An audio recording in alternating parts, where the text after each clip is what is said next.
Question's been asked about how hybridization fits in with the idea of the resonance structures and the resonance hybrid.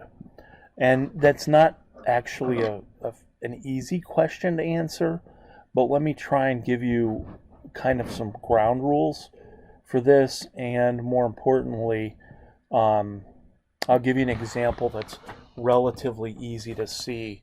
A harder, more complicated example would probably be better left for in class, or when I can think about making it as clear as I can.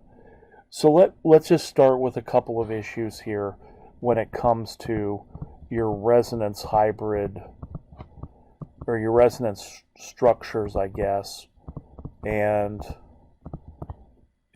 hybridization.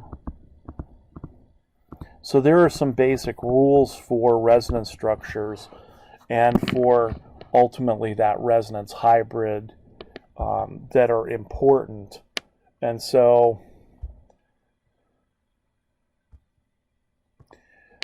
let's take an example of this radical that we talked, or that I answered a question earlier that's in the Piazza sort of bank here, and that is that we could have two resonance structures for this radical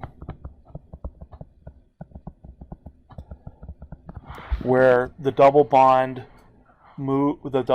is between center left, then center right, and the radical carbon goes from being on the left to the right.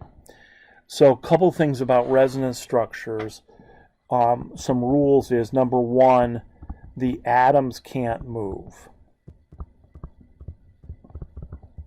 They cannot move in physical space. The only thing you're allowed to move are basically pi electrons and lone pairs. Those are the only thing you're allowed to move. So whatever the hybridization of the atoms are in the resonance structures, and ultimately in the resonance hybrid, they can't result in any atoms physically moving in space. So that's the overriding concern here. Now, if we were to look at the two structures above here, I need to define a rule for radical in terms of the hybridization. So another rule I will say is that the unpaired electron in a radical must go into an unhybridized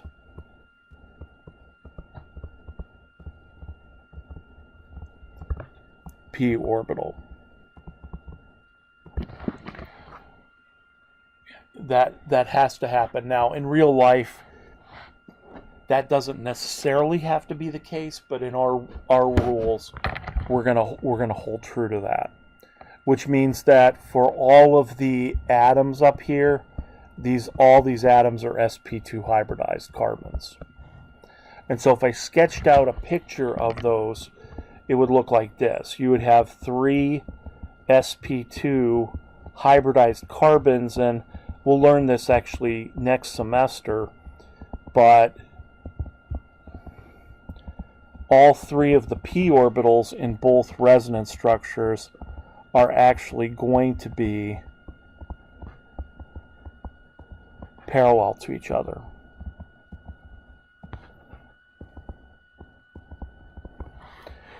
Okay, so if we think about the resonance, if we think about the number of electrons in the p orbitals, basically in this free radical, the way I've drawn it, all 3 of the p orbitals have 1 electron in them.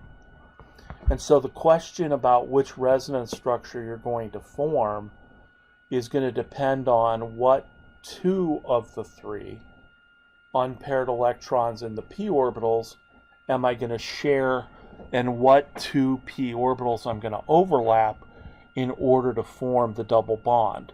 Now the center atom obviously is involved in the double bond in each case, so what you could say is the resonance structure on the left has these two p orbitals overlapping and sharing their unpaired electrons to form the double bond, and then in the right hand resonance structure it was the left hand on the left, right hand in the right structure, the center and right atom are sharing their unpaired electrons in order to form that double bond. So in this case, what you can see is that in both of the resonance structures, we have no change in hybridization. That's not always the case, but again, it's the case here because none of those atoms are moving in space. The only thing we're doing is we're just sharing a different set of basically p orbital electrons in order to form the double bond in the left and then on the right. So the key thing with hybridization with resonance structures is that whatever the hybridization is, it cannot result in the movement of an atom. We're only moving the pi electrons. Now, the reality is that neither one of these structures is the true structure. The true structure is going to be the resonance hybrid. I might as well go down this road for a minute. So the resonance hybrid is going to be the average of the two structures. So I can clearly write all of the sigma bonds because they are all in exactly the same positions. And what I do is I average bonds and then I average charges, which there's no charge in this case because a radical is an uncharged carbon. So if I'm averaging the bonds, what I know is I know that this structure or this double bond between carbon on the left and the center carbon, there's a double bond in one case, there's a single bond in the other. So what is the average? The average is between a single and a double bond.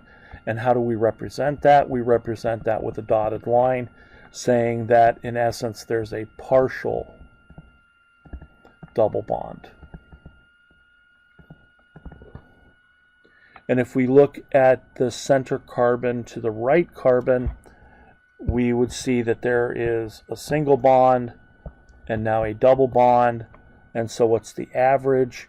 The average then is another dotted line. So what we would have is a partial bond between the center carbon and the left and right. As far as the charges go, we could sort of leave this like it is, except I'm going to throw in one other thing. And that is that we have an unpaired electron half the time on the left, and we have an unpaired electron half the time on the right.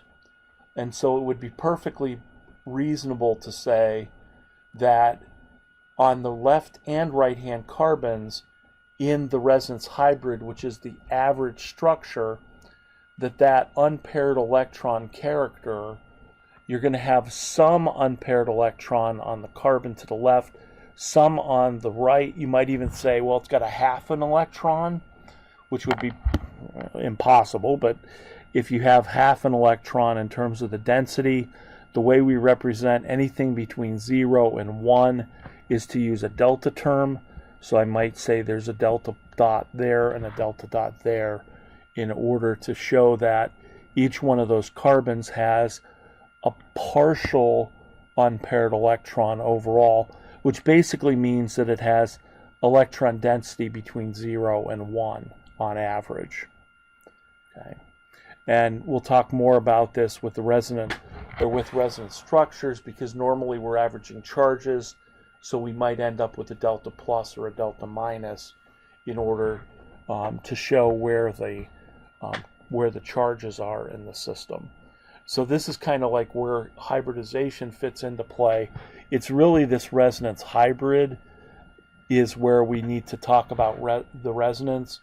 But if we looked at this structure, we could kind of see down here that what you would have is you would kind of have a smearing out of this electron density, so that we had some double bond character in the left and the right hand bonds, and then we had some delta positive, or sorry, some partial single electron density in each one of those two carbons.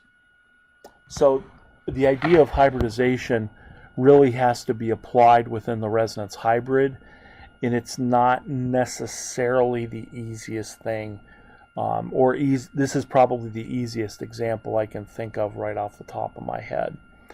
So again, if you can use the rule number 1 as your guideline, then and the atoms don't move, and you're only moving pi electrons, then what you try and do is to come up with an average kind of hybridization that you would see in the resonance hybrid, which would then be the average hybrid, or would be the hybridization of all the atoms in the other two structures. So that's kind of, I don't know if it's a satisfying answer, but that's the best one I could give right now, and we can look at a little bit more complicated example in the next lecture class.